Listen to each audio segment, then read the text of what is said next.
Terima kasih yang mulia.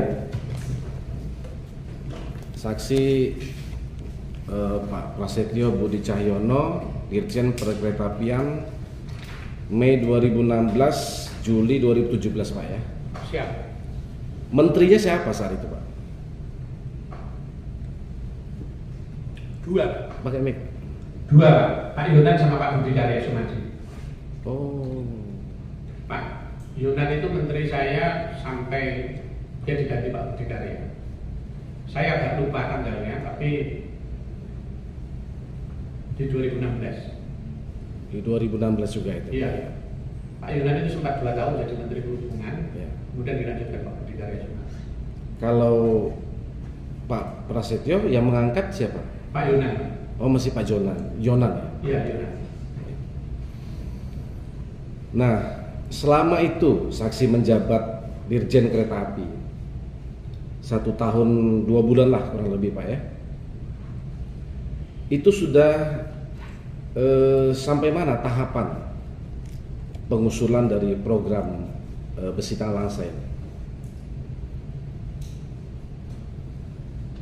Usulan yang mana ini Pak maksudnya Pak? Ya, program ini kan diusulkan dari mana? Direncanakan dari mana? Kan dari Direktorat Perkeretaapian kan? Tahapannya sudah sampai mana? Kalau ditanya secara spesifik besi Langsa saya tidak ingat pasti Pak. Terus? Iya, tidak ingat saya. Ini kan satu gelondongan gitu, satu kesatuan dengan yang lain. Ya, DED ya. Berapa paket? Setahu saudara berapa paket? Tidak ingat Pak, saya tidak tahu. Ya. Iya, Ya. itu kan teknis banget Pak. Iya. Kalau tidak teknis berarti saudara kebijakan. Iya. Iya. Kalau gitu sampai mana kewenangan dan tanggung jawab saudara sebagai dirjen saat itu terhadap program-program gelondongan ini? Proyek itu harus jalan Pak. Ya, apa peran saudara? Apakah saudara yang mengusulkan ini ke Bappenas? Saya mengusulkan ke Pak Menteri Pak. Pak Menteri? Iya. Oke. Kemudian Pak Menteri ke Bappenas. Iya. Itu Jonan atau Budi Karya Sumadi sekarang ini? Dilihat tanggalnya aja Pak. Iya, yang saudara tahu aja Pak. Kami bertanya, Bapak jangan tanya kami lagi. Karena Bapak saksi fakta, kami bertanya. Tidak ingat Pak. Nah, tidak ingat. Ya. Gitu ya. Oke. Nah, kemudian juga masih di masa saudara menjabat terjadi pelelangan. Pelelangan ini urusannya kepala balai Pak. Betul. Masih saudara menjabat dirjen. Iya. April Mei 2017. Iya. Iya kan? Oke. Apa yang saudara ketahui terkait pelelangan paket-paket ini?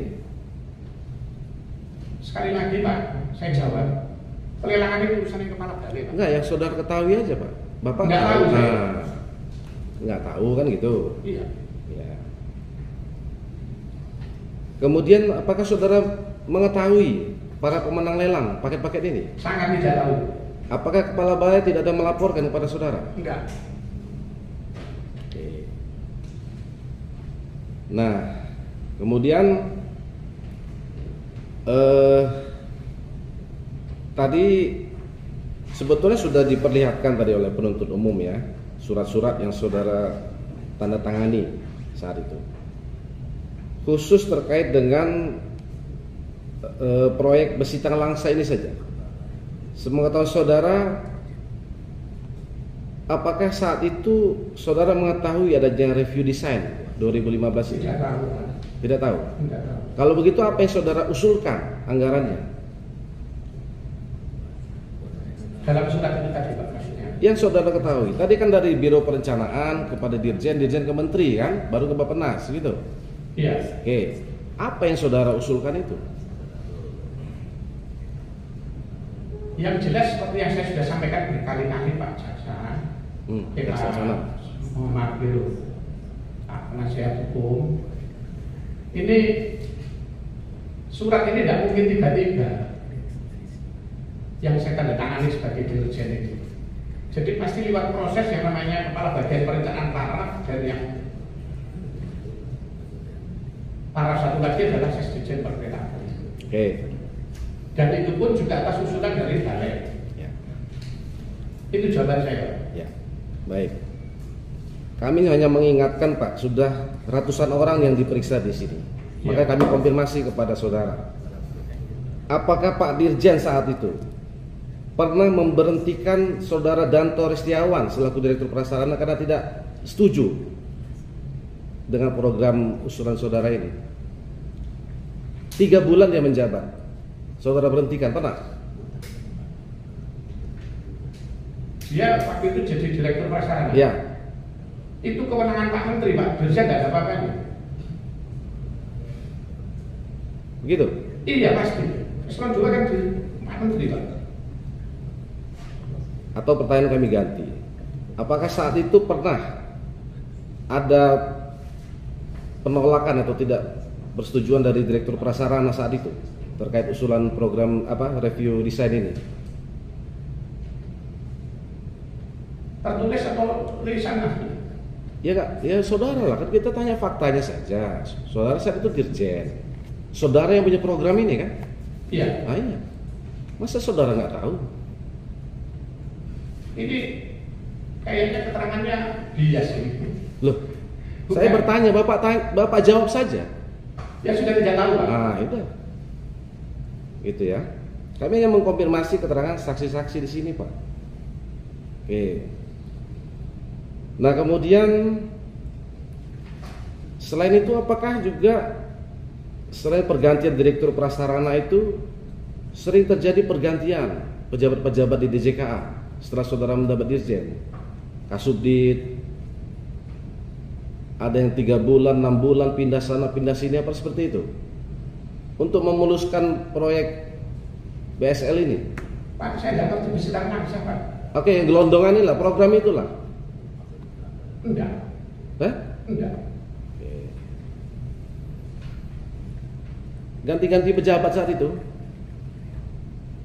Pejabat ini sampai tingkatan apa, Pak? Ya, Kasubdit. Anak buah saudara lah. Enggak. Hah? Enggak. Enggak ada. Enggak ada. Kita catat nih, kami rekam semua, Pak. Saudara sudah disumpah ya? Iya. Nah, kemudian kami hanya mengkonfirmasi, Pak, supaya jelas ya, terkait kewenangan dalam jabatan sebagai Dirjen. Apakah saksi yang menunjuk dan mengangkat terdakwa Afif ini sebagai PPK? Yang menunjuk adalah kepala balai, Pak. Oke, jelas ya, kepala balai. Siapa Ya. saat itu? Nur Setiawan. Apakah sebelum menunjuk dan mengangkat terdakwa Afif ini sebagai PPK, Nur Setiawan ada melaporkannya kepada saudara Dirjen?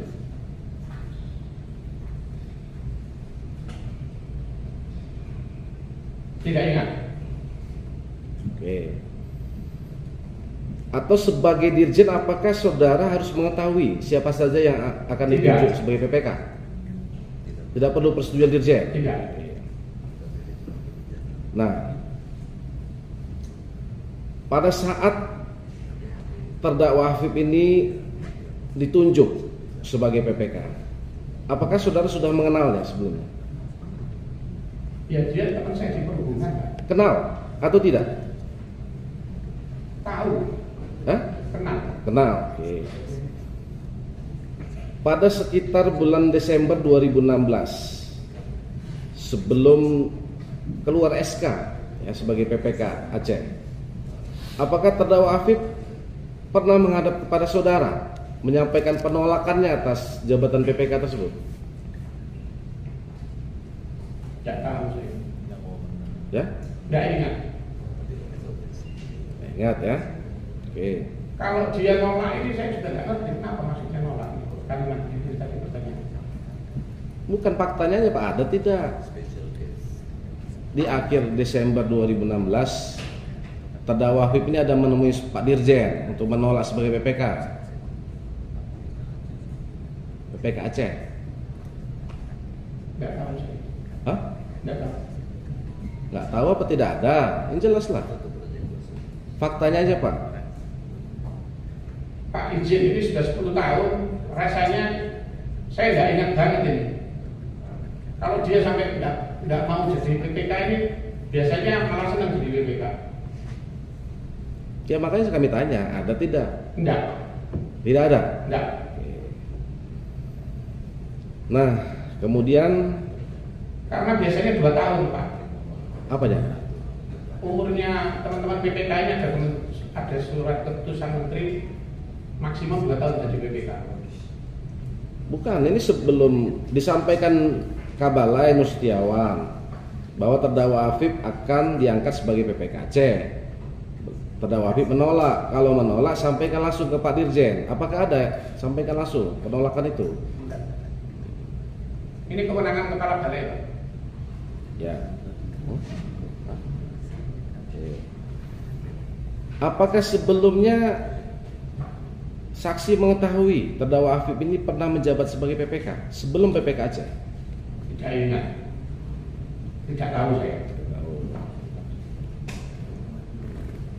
Apakah selain itu, selain diusulkan di PPK Aceh, saat itu terdakwa Afif juga diusulkan di Jawa Timur?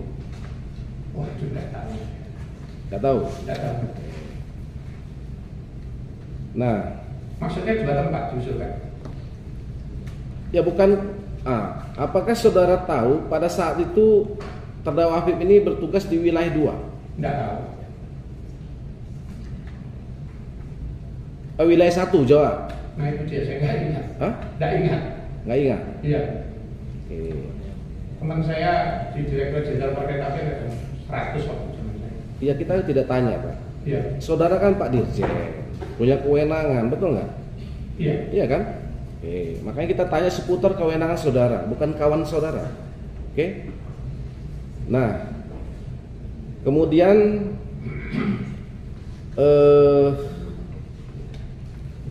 atau sebelumnya saksi tahu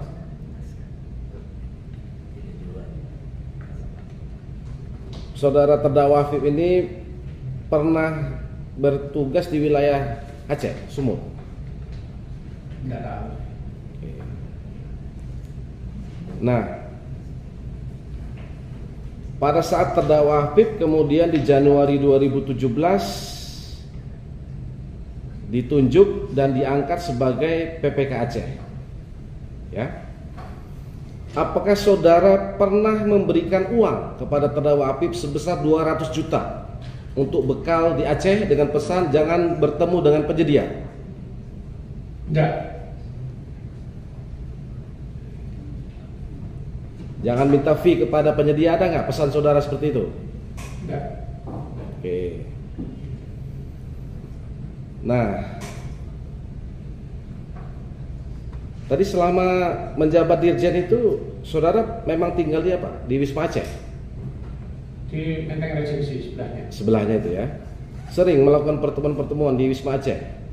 Wisma Aceh ini ada satu ruangan disewa sama istri saya. Dia ada kegiatan. Berarti pernah di situ menerima tamu-tamu. Istri saya. Iya, kami bertanya kepada saksi, pernah tidak saudara menerima tamu-tamu di Wisma Aceh?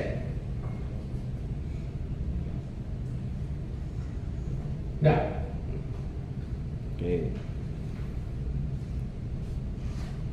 Kami konfirmasi ini. Tadi juga sudah diingatkan penuntut umum. Keterangan Nur Setiawan Siddiq.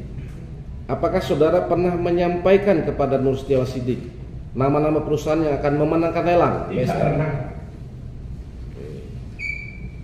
Nggak pernah ya? Oke. Nah, kemudian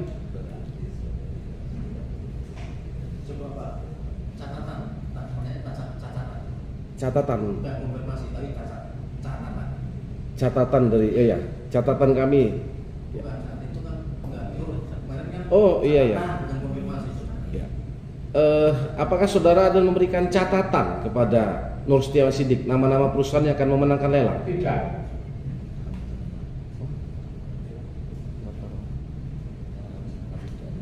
Oke. Atau yang untuk mendaftarkan lelang perusahaan-perusahaan itu? Oh, sangat tidak lagi. Oke. Nah, kemudian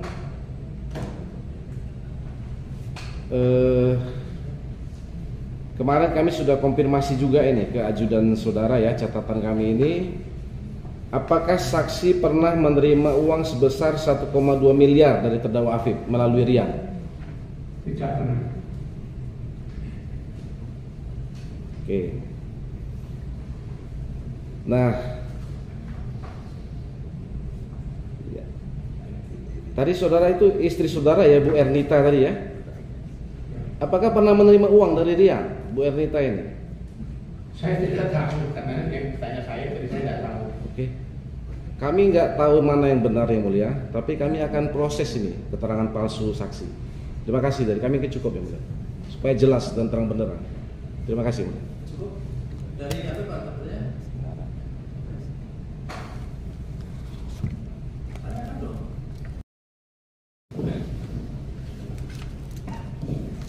Terima kasih yang mulia, Pak Setia Budi Arianta ya. Iya. Kami panggil saudara ahli. Iya. Terkait dengan proses pelaksanaan pelelangan barang dan jasa di suatu paket pekerjaan, bagaimana pendapat ahli terkait dengan peran dan tanggung jawab seorang PPK? PPK itu bertanggung jawab fisik, keuangan, administrasi, dan fungsional hasil pekerjaan. Jadi tidak terlibat dalam proses pelelangan. Dia pas pemilihan ada di Pokja, pemilihan itu di Pokja Pak. Hasilnya ditetapkan oleh PPK. Tapi apabila Pokja dan PPK tidak sependapat, boleh, tidak dilarang. Misalnya usulan Pokja pemenangnya PTA, PPK-nya melihat ini Pokjanya salah nih, harusnya PTA-nya gugur gitu ya. Itu dirembuk, rapat bareng lagi. Kalau nggak sepakat, itu naik ke PA. Keputusan PA final. Tapi tanggung jawab nanti ke PA. Kita bilang, saya ajarkan ke beberapa PPK dan Pokja ya. Kamu kalau nggak sepakat putusannya PA, nggak usah mengubah dokumen evaluasi berita acara. Ya udah nggak sepakat aja. Tapi karena Perpres kita ngatur putusan PA final, ya kalau PA-nya salah, ya tanggung jawabnya di PA. Nanti Pokjanya yang tanggung jawab. Karena menurut saya yang benar tetap PTA. Kalau ternyata PA-nya sepakat dengan pendapat PPK, nanti berdua itu tanggung jawab. Tapi kalau ternyata PA-nya sepakat dengan Pokja, PPK-nya juga nggak usah ubah pendapat. Kalau dia yakin, nanti yang bertanggung jawab Pokja sama PA. Gitu. Hanya sebatas itu ya. Ya. Nah, jika kemudian PPK yang menjabat saat itu oleh pimpinannya berarti KPA Pak ya, di atas PPK. Ya kalau PA-nya menetapkan KPA berarti KPA. Ya, ada KPA-nya. Kemudian PPK tadi diperintahkan oleh KPA dengan surat. Ya. Surat perintah kepada PPK untuk melaksanakan lelang. Ya. Kan? Nah. Ya. Ya.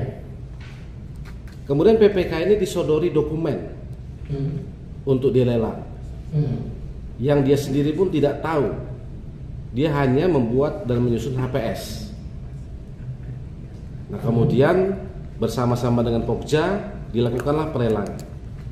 Bagaimana pendapat ahli dengan situasi pertanggungjawaban? Enggak, PPK-nya tidak melakukan satuan. Dia harusnya review bersama Pokja. Review perintah lelang tadi. Ada surat Pak dari atas pimpinan. Surat pimpinan itu kan tidak harus dituruti, gitu loh. Enggak berani. Loh enggak, ini kita atur. Enggak berani nolak ya udah sih kamu kan gitu kan. Mestinya direview dulu, ngasih masukan kepada KPA. Pak ini salah, ini kurang ini. Saya kebetulan praktisi Pak. Ya. Saya kebetulan dulu PPK, dulu Pokja. Begitu ada surat, saya jawab, lelang aja sendiri. Gitu, dipanggil sama pimpinan. lo boykot ya? Enggak Pak, ini nggak benar. Gitu. Saya amankan diri saya Pak. Meskipun dimarahin nggak apa-apa, mending dicopot sekarang daripada dipindah ke Cipinang. Gitu. Nanti nangis di belakang. Karena Anda kita tugaskan di Pepres itu, Anda harus review. Kalau nggak ada spek, nggak ada itu ya bagi. Gitu. Ya. Kalau speknya itu sudah ketinggalan zaman, gitu ya. Hasil desain itu 5 tahun yang lalu kan harus ada review desain. Karena ini konstruksi Pak, gitu. Itu yang ahli sampaikan ketika situasi PPK yang tidak melakukan review. Nah, PPK ini melakukan review dan kemudian menyampaikan kembali kepada KPA kondisi yang tidak layak untuk dilelang. Tapi KPA tadi tetap memerintahkan dan mengarahkan untuk tetap melaksanakan lelang. Yang mundur.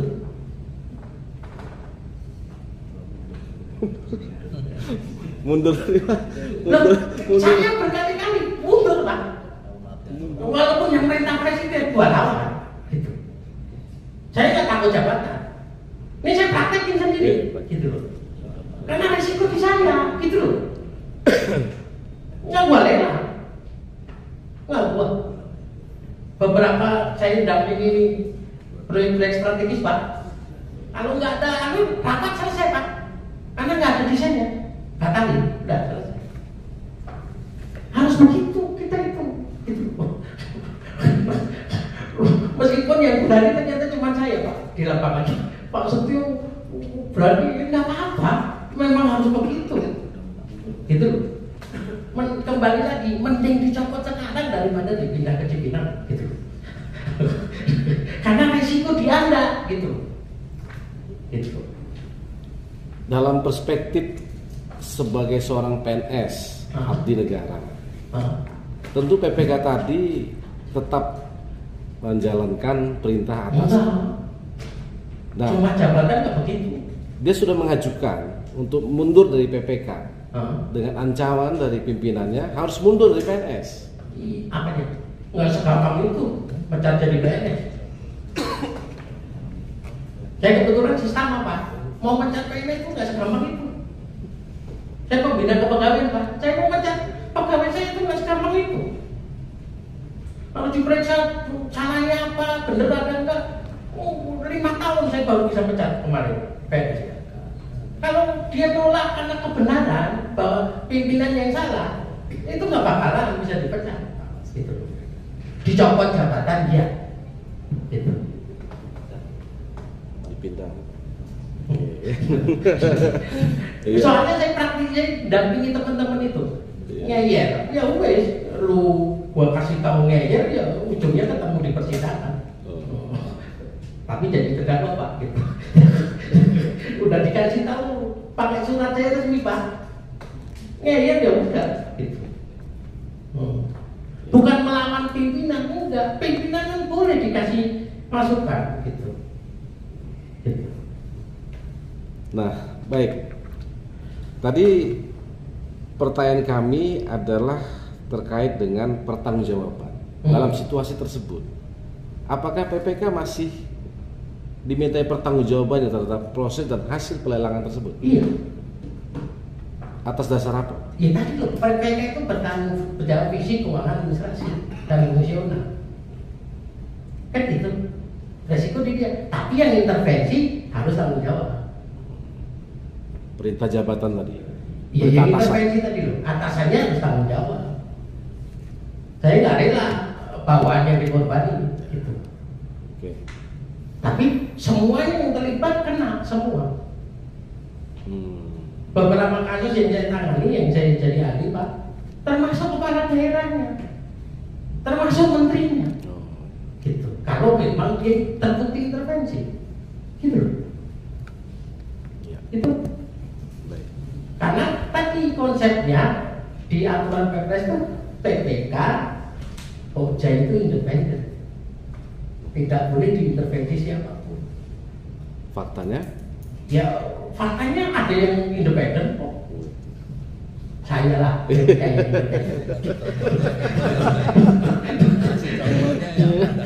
Sama saya Pak. Idealnya begitu Pak ya. Yang lain juga masih ada Pak, yang tolak kemarin beberapa yang mengundurkan diri, selamat Pak. Diganti PPK yang mundur berdua tuh, yang intervensi sama PPK yang mundur masuk berdua, menterinya sama PPK-nya Pak.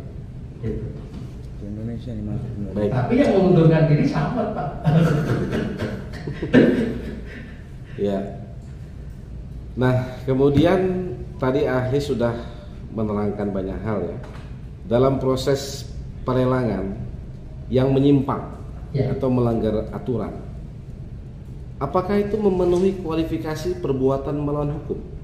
Ya, kalau saya kan hanya menyatakan bahwa ini ada ketentuan yang dilanggar. Ya, apakah itu Nanti Pak Hakim yang menentukan atau Bu Hakim yang menentukan. Saya nggak punya kewenangan untuk menetapkan ini melawan hukum atau tidak. Pokoknya saya di ketentuannya begini. Kalau nggak begini berarti melanggar ketentuan ini. Gitu. Ya, normatifnya Pak, apakah itu perbuatan melawan hukum atau pelanggaran administrasi? Bukan kewenangan saya yang jawab. Iya. Yang menentukan yang tidak bukan kalian saya. Saya hanya ahli pengadaan. Betul. Terhadap tadi pertanyaan kami Pak, terhadap proses pengadaan barang dan jasa yang menyimpang atau melanggar aturan tadi, apakah itu pelanggaran administrasi atau perbuatan? Bukan kalian saya. Saya nggak bisa menilai fakta soalnya. Kalau Anda maksa tanya, saya nggak akan jawab. Iya. Karena over kalian, bukan kalian saya bukan sok pinter gitu. Nggak mau saya. Gitu. Karena di sini saya ditugaskan sebagai ahli pengadaan. Itu saja. Batasannya itu surat tugas saya itu. Meskipun saya orang hukum, saya sarjana hukum. Gitu. Iya. Nah, kamilah yang awam ini Pak ya, yang kami pahami pengadaan barang dan jasa ini kan sudah era digitalisasi, Ya. online, Ya. tidak bertemu orang tapi upload dokumen begitu Pak ya, begitu ya sekarang ini online semua kan? Itu pemahamannya dulu sebenarnya boleh ketemu. Tadi katanya nggak boleh. Tadi kan sih boleh, kalau market sounding boleh ketemu, gitu loh. Asalkan ketemunya bukan tujuannya untuk ngatur kan gitu kan. Oke. Kalau untuk survei ngecek di lapangan ini siapa sih penyedianya? Gitu. Saya itu jengkel, nggak market survei copy paste Pak. Persyaratannya ini, padahal ngeluhnya Pak Presiden, semua menteri, ini keluhan ke saya ini. Karena yang ikut tender kok masalah semua Pak. Pihak ketiga, kenapa pihak pertama pada nggak mau ikut? Karena melihat syarat tadi loh Pak. Kenapa syaratnya copy paste? Karena nggak pernah survei. Saya bingung, produsen nggak pada nawar Pak.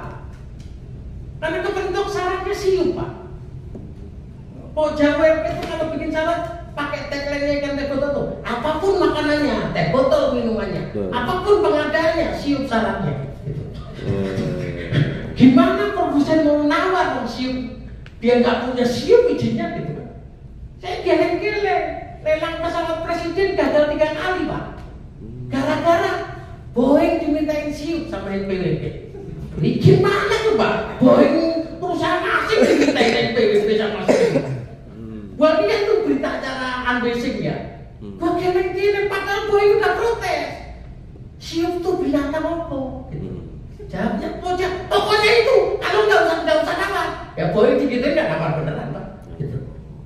Akhirnya diumumkan tender karena syaratnya itu melulu Boeing nggak nawar-nawar Pak. Gitu. Ini yang memprihatinkan Pak. Ini harusnya market sounding tadi. Kalau Anda mau beli alat di luar negeri itu ya jangan siup. Izinnya ya sesuaikan di negara sana. Boeing dimintain NPWP sampai kiamat juga nggak ada. Oh dia bukan perusahaan dalam negeri kok. Gitu. Yang memprihatinkan akhirnya yang ikut maklar tadi Pak. Yang ikut lelang di kita itu kebanyakan CV paling ganda. CV yang bidang misalnya apa lu mau gua ada. Tuh. Gorengan ada, ATK ada, pesawat juga ada Pak. Gitu. Nah, akhirnya dia tadi pinjam bendera tadi, dapat kerjaan disupportnya, dialihkan ke orang lain. Gitu. Itu. Ya, terakhir ini Pak, secara umum lah, di era digitalisasi pengadaan barang dan jasa tadi, apakah masih memungkinkan diatur pengaturan pemenang lelang? Masih banyak. Karena pengaturannya sebelum masuk sistem. Bahkan kemarin ada kasus nanti belum disidang di sini Pak. Di lotre dulu Pak, gue bingung coba. Jadi sebelum masuk sistem ada 9 perusahaan dipanggil di lotre dulu, nggak usah berantem deh. Kamu dapat paket berapa? Ada 9 paket Pak di lotre, dikocok beneran arisan. Gitu. Baru sebelum masuk sistem. Waktu gelar kasus itu iblisnya di samping ruangan saya, pingsan Pak iblisnya, gitu. Gak percaya, wong zaman digital kok masih di lotre itu Pak. Iblisnya nggak percaya Pak. Bangun-bangun, kadang pulang mengundurkan diri Pak. Iblis kita Pak. Saya pun nggak percaya awalnya, gitu.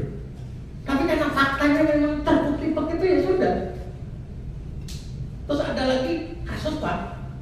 Sebelum tender udah ada surat Pak, tolong dimenangin CA, resmi pakai kok, coba. Gue bingung juga, ini orang gimana sih? Tapi bocahnya nggak berani nolak, gitu. Pakai kok Pak, itu ketemu di tangan penyidik. Kok resmi coba? Gue kira-kira bener Pak, gitu. Jadi IPRO sekarang kan kita dorong IPRO Pak, katalog Pak. Katalog. Itu masih bisa diatur. Makanya ada yang di UTTKP kan? Gitu Pak. Tapi kita mau berusaha untuk mencegah, mengurangi gitu ya. Tapi namanya orang kan ganti modus kan gitu kan. Gitu. Ya, cukuplah dari kami yang mulia. Dari berapa pertanyaan? Dari Pak Riki. Oke.